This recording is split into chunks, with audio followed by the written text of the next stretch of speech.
আপনার বাড়িতে ঝাড়ু আছে আর আপনি এই 5টি ভুল করছেন না, তো চলুন পুরো ভিডিওটা দেখা যাক। ঝাড়ু হচ্ছে শুভ প্রতীক হিসাবে মানা হয়, তাই আপনার বাড়িতে ঝাড়ু আছে মানে নেতিবাচক প্রভাব দূরে যাচ্ছে, ইতিবাচক প্রভাব আপনার সংসারকে আকর্ষণ করছে।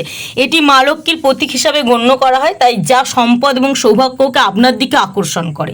আপনি যদি কোনোদিন নতুন ঝাড়ু কেনেন তাহলে জানবেন আপনার সৌভাগ্য ফিরে আসছে। ঝাড়ুকে সব সময় উত্তর পশ্চিম দিক করে রাখবেন, এতে কিন্তু মা লক্ষ্মী সন্তুষ্ট হন। তো জানা যাক কোন 5টি ভুল আপনি করলে আপনার সংসার থেকে মা লক্ষ্মী দূরে সরে যাবে। ঝাড়ুকে কখনোই আপনার বাড়ির এদিক ওদিকে রাখবেন না। ঝাড়ুকে সবসময় অপরের চোখের আড়ালে রাখবেন, অর্থাৎ লুকিয়ে রাখবেন। আমরা ঝাড়ু দেওয়ার পর এদিক ওদিক রেখে দিই, এই ভুলটা কিন্তু করবেন না।